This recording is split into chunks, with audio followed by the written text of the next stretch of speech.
Jeg vil starte med å oppklare en åpenbar misforståelse. Høyre ikke kritisk til regjeringens fokus mot vold i nære relasjoner. Det vi faktisk skrytt av den forrige justisminister Storberget for å ha et enormt fokus, og en av de få som har tatt det opp. Men dette tema i dag altså da voldtekt i mer fjerne relasjoner i forhold til statsrådens ansvar. Nylig så møtte jeg en ung mann som ble utsatt for en grov voldtekt da han var 14 år. I flere år så gjorde han alt han kunne for å holde det inni seg. Det han sa var at jeg vil bare greie å sove, greie å få meg en utdanning og ikke være så sint. Det var det han hadde av meldinger til oss, og vi kunne hjelpe ham med. Voldtekter kommer til å skje, og vi må som samfunn greie å forebygge, som tema i interpellasjonen i dag. Men når først skaden skjedd, så må vi også som samfunn greie å fange opp symptomene som ulike voldtektsoffere har.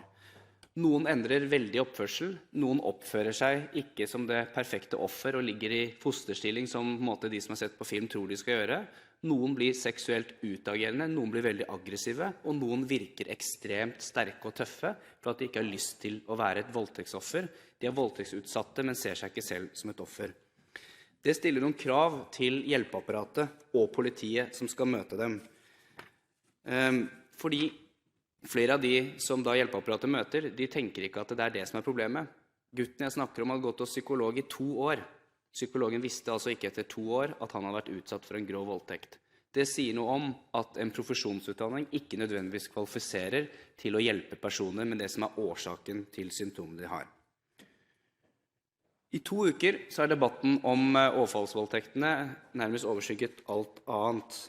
Nå kameralyset slukket litt igjen, og det jeg redd for at det sitter en hel gjeng med offre og utsatte igjen, som nå føler at de glemt. Nå har stort sett de fleste vært kjempesinte, veldig engasjerte i spørsmålet, og nå sitter stort sett de spesielt interesserte igjen og diskuterer hva man kan gjøre for å forebygge og for å hjelpe de som utsatte.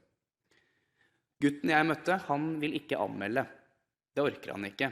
Han vil bare ha hjelp til å sove, og hjelp til å greie å få seg en utdanning etter at en idrettskarriere ikke blir noe av, for at han ikke greide å dusje sammen med de andre gutta. Der situasjonen for de som har blitt utsatt for voldtekt. Så over til det som hovedtema for interpellanten. Det også bevisst valgt, fordi det riktig, som interpellanten sier. Vi har hatt en justisminister som har snakket om veldig mye forskjellig. Veldig mye viktig, veldig mye bra, men veldig sjelden om det som har vært kjerneproblemstilling, nemlig justisministerens eget ansvar. Politidekningen har altså da de siste årene gått ned i 21 av 27 politidistrikt. Og når bemanningen går ned i forhold til innbyggertall, så forebygging og ikke minst fokus på sedelighetsforbrytelser ikke nødvendigvis det som prioriteres høyest internt i et politidistrikt. Neste år så vil politidekningen antageligvis kunne gå ned i forhold til befolkningsøkningen, og i strid med Stortingets forutsetninger. Det også ubegripelig at regjeringen ikke vil bruke andre til å analysere DNA. Man bruker ideologiske argumenter, ja det greit, men hadde man vært ideologisk, så hadde man ikke brukt private firmaer til å drive bevisinnhenting på langt mer inkriminerende ting, som for eksempel innholder i mobiltelefoner, datamaskiner osv.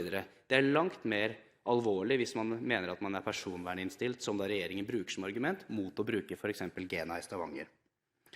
Det foreligger ingen sentral strategi for bedre bruk av sivilt ansatte, og politiet ikke på jobb når det skjer mest kriminalitet i mange politidistrikt. Det heller ingen dedikert person i Politidirektoratet som holder hånd over det som handler om å bekjempe sedelighetsforbrytelser. I forhold til overgrep i minoritetsmiljøer så har jeg som styremedlem i noe som heter Skeiv Verden rimelig sterk tvil om man det hele tatt har kompetanse i Oslo-politiet til å jobbe mot voldtekter, overgrep i minoritetsmiljøer, utifra de tilbakemeldingene jeg får. Gruppen i Kripos, spørsmålet blir det som det med rammeoverføring til kommunene, at det noe som blir varende noen år, og så blir det innlemmet i det vanlige driftsbudsjettet, og så fases det ut, eller får ikke prioritet. Det et åpent spørsmål, det gjenstår å se. Og så til slutt, jeg enig med representanten Bøhler om at vi nødt til å se på straffenivå igjen. Også Høyre reagerer kraftig på den høyesterettsdommen, for man kan lure på hva skal til for å bruke strafferammen fullt ut når så grove voldtekter begås. Det tror jeg av mange oppfattes som en hån mot samfunnet og ofrene for øvrig.